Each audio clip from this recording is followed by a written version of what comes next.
గారు మీ అధినేత మాజీ సీఎం జగన్మోహన్ రెడ్డి నిన్న 8 ప్రశ్నలు వేయడం జరిగింది. దాదాపుగా అన్ని ఒకే అర్థం వచ్చేటట్టు ఉన్నప్పటికీ కూడా వేరు ప్రశ్నలు. సాయం అందించిన చేతకందనం అనుకోవచ్చు, లేదంటే మీ అసమర్థత వల్లే నష్టం భారీగా జరిగిందని, 8 రోజులని ఇంకా ఆకలి కేకలు వినిపిస్తున్నాయని, 5-6 లక్షల మందిని ఆదుకోలేని దీనస్థితిలో మీ ప్రభుత్వం ఉందా అని, ఇంతటి అమానవీయత మీకు మాత్రమే సాధ్యం, సహాయక చర్యల సమన్వయ లోపానికి మీ ప్రచార ఆర్భాటాలే కారణం, సర్వం కోల్పోయిన వారికి సాయం చేయాల్సిన బాధ్యత మీకు లేదా, ప్రభుత్వం ఆదుకోకపోతే బాధితుల తరపున మేము ఇంకో పోరాటం చేస్తాం. మాక్సిమం అన్ని ఒకే తీరు. ఎందుకంటే ప్రజలను ఆదుకోవాలి, ఎందుకు ఆదుకోవట్లేదు, 5-6 లక్షల మందిని కూడా మీరు ఆదుకోలేని స్థితిలో ఉన్నారా, ఇంత దీన స్థితిలో ప్రభుత్వం ఉందా, చేతకందని ఇవన్నీ కూడా మాట్లాడారు. ఆర్భటాలే కారణం ఇంత నష్టానికి. అది ప్రభుత్వం ఆదుకోవట్లేదు అంటారా లక్ష్మణరావు గారు? నిజంగానే వరద బాధితులు, సర్వం కోల్పోయిన వారు ఏమాత్రం సహాయక చర్యలు అందక అవస్థలు పడుతున్నారు ఆ స్థాయిలో?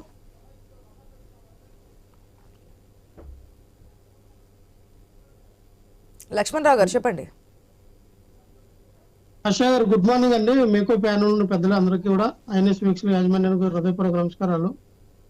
ఆశా గారు మనం చూసాం గత వారం రోజులుగా జరుగుతున్నటువంటి విజయవాడలో పరిస్థితులు అవన్నీ ఇవన్నీ కూడా వరద ప్రాంత ప్రజలు ఎవరైతే ఉన్నారో వాళ్ళకి సరైన నీడ్స్ ఏది కూడా గవర్నమెంట్ తరఫు నుంచి అందలేదు అని ప్రజలు అక్కడ ఉన్నటువంటి బాధితులు చెప్తా ఉన్నారు.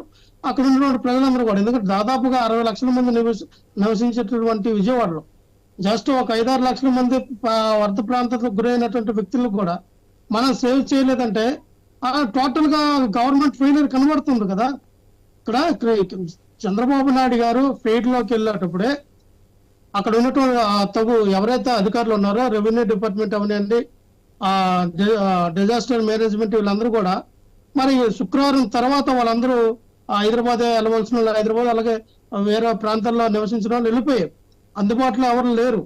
సో చంద్రబాబు నాయుడు గారు ఆన్ ద ఫీల్డ్ లోకి వచ్చినప్పుడు వీళ్ళందరూ కూడా ఏ అధికారి కూడా ఆయనకి తోడ్పాటుగా లేరు, సపోర్ట్ గా లేరు.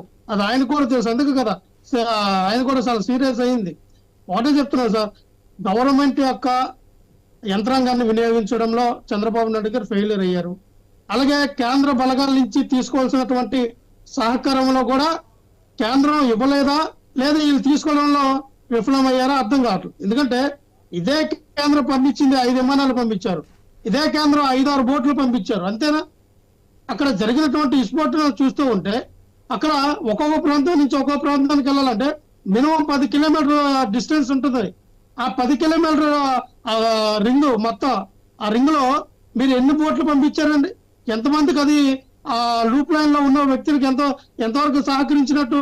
కనీసం ఎన్ఐఆర్ బృందం కూడా వాళ్ళకి ప్రజలు అక్కడ ఎవరెవరైతే పేకలతో ఉన్నటువంటి వాటర్ లో కూడా మేము పిలిచినా మమ్మల్ని పట్టించుకోవట్లేదు, ఎవరైతే రాజకీయ పలుకుబడో లేకపోతే ఇంకాస్త కొంత మేర ఉన్న వ్యక్తుల దగ్గరికే వాళ్ళు వెళ్తున్నారు తప్ప సాధారణమైన వ్యక్తుల దగ్గరికి ఎక్కడ కూడా పడవలు రావట్లేదు. చాలా క్రిస్టల్ క్లియర్ గా చెప్తా ఉంది.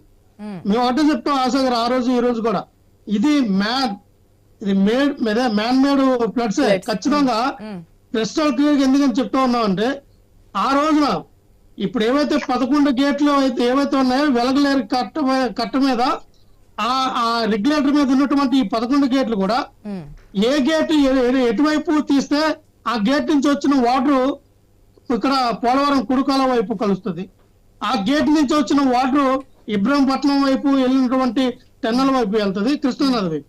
మరి మీరు ఏ టెన్నలు ఏ గేట్ ఓపెన్ చేశారు అంటే విజయవాడ నగర ప్రాంతంలో గురైనటువంటి ముంపు ప్రాంతాలు ఏవైతే ఉన్నాయో ఇవన్నీ కూడా ఈ సింగనాయర్ నుంచి పైపూడి రోడ్ నుంచి ఈ రాజరాజేశ్వరపేట, కొత్తరాజేశ్వరపేట ఇవన్నీ కూడా ఎప్పుడు వర్షం పడిన మాక్సిమం మునిగే ప్రదేశాలే బుడమేర వల్ల. సో ఈ రోజున ఏమైంది, టోటల్ గా మొత్తం కూడా సిటీలోకి వచ్చేటట్టుగా చేసినటువంటి అసమర్థత కనబడుతూ ఉంది. క్రిస్టల్ క్లియర్ గా నిన్న ఏం చెప్పారు చీఫ్ సెక్రటరీ గారు, రెవెన్యూ శాఖకు సంబంధించిన వ్యక్తి, మాకు ఫ్లడ్స్ వస్తాయని ముందుగానే సమాచారం ఉంది కానీ మేము తెలియపరచలేకపోయాం. అంటే పోయేది ఎవరుంది, అతి సామాన్య ప్రజలే కదా పోతారని ఒక మోటోతో ఉన్నట్టున్నారు. మేము ఒకటి చెప్తున్నాం, ఇప్పటికైనా మించిపోయింది. ఇప్పుడు బుడమేరు గంటలు పూడ్చారు కదా, యుద్ధ ప్రాతిపదికన మంత్రి అక్కడే ఉన్నారు, రామనాయుడు అక్కడే ఉన్నారు, లోకేష్ కూడా వెళ్ళారు, గంటలు పూడ్చారు. ఒక నిమిషం అడగనిస్తారా, క్వశ్చన్ చేయనిస్తారా? క్వశ్చన్ కూడా కంప్లీట్ కానివరా లక్ష్మణరావు గారు? ఒకటి నన్ను కంప్లీట్ చేయనివ్వండి ప్లీజ్. నన్ను ప్రశ్న పూర్తయితే మీకు సమాధానం ఏంటనేది తెలుస్తుంది. పూడ్చారు కదా, గండ్లు పూడ్చారు, అక్కడే ఉన్నారు, 3 గంటలు పడ్డాయి, 3 గంటలకు సంబంధించి ఏ విధంగా వాటర్ వచ్చిందో, ఎంత మేర నష్టం జరిగిందో మనం చూసాము. దానికి సంబంధించి పూడ్చారు, ఇంకా ఎత్తు పెంచుతున్నారు. ఒకవేళ మళ్ళీ వరద వస్తే కనుక ఇటువంటి పరిస్థితులు మళ్ళీ రాకూడదనే ఉద్దేశంతోనే ఆ ఎత్తును కూడా పెంచి నిన్న డైరెక్షన్ కూడా ఇస్తున్నారు. లోకేష్ కూడా చెప్పారు, ఇది మనీ గురించి కాదు, మళ్ళీ ఇట్లాంటి జరగకుండా ఉండేందుకు చర్యలు తీసుకోండి, మనీ అనేది బేస్ కాదు అని కూడా చెప్పడం జరిగింది. అది మనం చూస్తున్నాం. దాన్ని స్వాగతిస్తున్నారా? అక్కడ కూడా చేతకంతనమే కనిపిస్తుందా? ప్రభుత్వాలు అంటే రాజకీయాలు పక్కన పెడితే ప్రజల యొక్క బాగోగులు లేదంటే ప్రజల యొక్క ప్రాణాలు ఇవన్నీ దృష్టిలో ఉంచుకొని గారు మీరు ఏదైనా 100% ప్రజల వైపు బాధ్యతల వైపు ఉండాలనుకుంటే పబ్లిసిటీ పక్కన పెట్టండి. ఎవరు పబ్లిసిటీ పక్కన పెట్టి ఎవరు నేనా ఆ సహకారం ఏంటంటే ఎవరైతే ఆ వరద ప్రాంతానికి గురైనటువంటి కుటుంబాలు ఉన్నాయో ఒక్కొక్క కుటుంబానికి ₹1,00,000 ప్రకటించాను.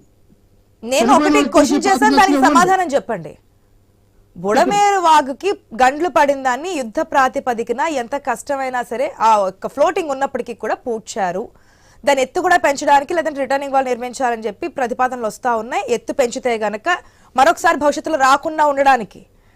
ఇప్పుడు ఏదైతే మనం ఇంతకుముందు చెప్పుకున్నాము ఆ రిటర్నింగ్ వాల్ వల్ల ఇదంతా జరిగింది, అది ఏ ప్రభుత్వం అయినా రాజశేఖర రెడ్డి నుంచి అనుకుంటే చంద్రబాబు ప్రభుత్వంలో సగం వరకు కంప్లీట్ చేస్తే మిగిలిన సగం మీ గవర్నమెంట్ లో కంప్లీట్ అయింది. అక్కడ ఆ మేరకు నష్టం జరగకుండా ఉంది. ఇప్పుడు ఇక్కడ కూడా ఆ విధంగానే చెయ్యాలి అని చెప్పి ఒక థాట్ తో ముందుకెళ్తున్నా, దాన్ని స్వాగతిస్తున్నారా? అక్కడ కూడా రాజకీయం కనిపిస్తుందా? అశోక్ గారు, ఈ కట్ట ఎంత హైట్ పెంచినా ఉపయోగం ఉండదండి. ఖచ్చితంగా రిటైనింగ్ వాల్ అనేది నిర్మించాలి. సిటీ అవుట్ కట్స్ కి వెళ్ళేంత వరకు కూడా రిటైనింగ్ వాల్ అనేది నిర్మించాలి. చంద్రబాబు నాయుడు గారు ఆ యొక్క ముందుగా ఆ యొక్క ఫౌండేషన్ వేసి ఈ 5 సంవత్సరాల్లో కడితే మంచిదే, కట్టమని చెప్తూ ఉన్నాం. ప్రజలు ముంపు ప్రాంతాల్లో ఉన్నటువంటి లోతట్టు ప్రాంత ప్రజలందరూ అదే కోరుకుంటారు. కట్టండి, ఎవరు వద్దంటారు? ఇప్పుడు బుడమేర కట్టని, బుడమేర వాగు మీరు రిటర్నింగ్ వాల్ కడతానంటే ఎవరైనా వద్దంటారా? ఇప్పుడు ఈ రోజున జగన్మోహన్ రెడ్డి గారు కట్టినటువంటి రిటర్నింగ్ వాళ్ళే కదా ఒక 5 లక్షల మంది సేవ్ చేసింది. అలాగే ఈ రోజు చంద్రబాబు నాయుడు గారు కట్టుంటే రేపు పొద్దున వరదలు వచ్చినప్పుడు చంద్రబాబు నాయుడు గారి పేరే చెప్పుకుంటారు.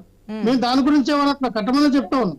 అలాగే పబ్లిసిటీ పక్కన పెట్టండి. ఒక 4-5 ఫోటోలు దిగి, ఒక 2 వాటర్ ప్యాకెట్లు ఇచ్చి, 2 పాల ప్యాకెట్లు ఇచ్చి, 2 పులిహోర ప్యాకెట్లు ఇచ్చి ఫోటోలు దిగడం, జెండాలు పట్టుకొని వెళ్ళడం, ఇదే సంస్కృతి అని నాకు అర్థం కావట్లేదు. మేము ఎప్పుడు కూడా జెండాలు పట్టుకోలే మా ఎంట. మేము ఎప్పుడు జెండా తీసుకెళ్ళి ఇది వైఎస్ఆర్ పార్టీ చేస్తుంది, వైఎస్ఆర్ పార్టీ నాయకులు కార్యకర్తలు చేస్తున్నారని మీ జెండా చూపించలా. ఆ దరిద్రపు సంస్కృతి జనసేన పార్టీ వాళ్ళు బీజేపీ వాళ్ళు చేస్తున్నారు. నాకు తెలిసి టీడీపీ వాళ్ళు కూడా అక్కడ జెండా పెట్టలేదులండి. కానీ చెప్తా ఉన్నా ఏంటంటే జెండా సంస్కృతి దేనికి జెండాలు పట్టుకెళ్తా ఉన్నారు. అక్కడ కూడా పబ్లిసిటీ. చెప్పండి అశోక్ గారు, చెప్పండి. సో పబ్లిసిటీ కారణంగానే నష్టం జరిగింది, కేంద్రం కూడా సరిగా సహకరించలేదు అంటారు. ఓకే, ఒక్క నిమిషం. కేంద్రం సహకరించాలి. దీన్ని జాతీయ విపత్తుగా భావించి ఏవైతే ఇప్పుడు 6,500 కోట్లు ఇప్పుడు వరకు వేరే నష్టం చేకూరిందని చంద్రబాబు నాయుడు గారు చెప్తున్న లెక్కలు, అవి 6,500 కోట్లు అయినాయా ఎక్కువైనాయా దాన్ని బట్టి కేంద్రం కూడా ఆదుకోవాలి. దాదాపు నాకు తెలిసినంత వరకు ఇప్పుడు ఉత్తరాంధ్రలో కూడా గత 5 రోజుల నుంచి వర్షాలు పడుతున్నాయి.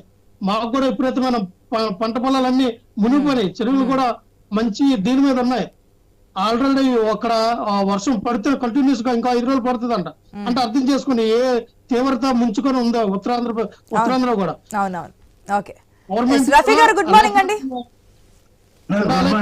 సహకారాలు అందించాలి. రఫీ గారు 8 ప్రశ్నలు సంధించారు. ప్రతిపక్షంలో ఉన్నా లేదంటే ఒక సామాన్య పౌరుడైనా అడిగే అవకాశం ఉంటుంది. నేను లోకేష్ ప్రతిపక్ష హోదా లేనటువంటి మీరు అడుగుతున్నారా అని చెప్పి ఏదైతే కామెంట్ చేశారో, ఓకే రాజకీయంగా ఇవన్నీ ఉండేవే. కానీ నేను అడిగేది ఏంటంటే, ఇన్ని రోజులైనా ఇంకా ఆకలి కేకలు వినిపిస్తున్నాయి. మా ప్రభుత్వంలో ఈ విధంగా వరదలు వచ్చినప్పుడు నెక్స్ట్ డేనే మేము సరుకులన్నీ కూడా పంపిణీ చేసాము, ఎక్కడ క్లియర్ చేసాము. ఇన్ని రోజులైనా ఇంకా చేయట్లేదు, ఇంకా లోతట్టు ప్రాంతాలు ఆ విధంగా ఉండిపోయాయి. 5-6 లక్షల మందిని కూడా ఆదుకోలేని దీన స్థితిలో ఉన్నామా? మీ ఆర్భాటము, మీ యొక్క పబ్లిసిటీ వల్ల ఇంత భారీ నష్టం జరుగుతోంది అని చెప్పి అడుగుతూ ఉన్నారు. మేడం నమస్తే, మీకు అలాగే ప్యానెల్ ఉన్నటువంటి మిత్రులకి అందరికి. జగన్మోహన్ రెడ్డి గారికి నది ఏదో వాగేదో తెలియదు. బుడమేరు నది అని చెప్పి వచ్చి చెప్పెళ్ళాడు. ఏదో మా ఏరియాకి వచ్చి కాస్త నీళ్ళలో నుంచొని 4 ఫోటోలు దిగి చేతులు ఊపి వెళ్ళిపోయాడు. బెంగళూరులో కూర్చున్నాడు. ఇక్కడ ఏం జరుగుతుందో అతనికి తెలియదు. ఉమ్, ఆ సాక్షి పేపర్లో పనిచేసే వాళ్ళు ఒక మ్యాటర్ పెట్టి ఆయనకి పంపిస్తే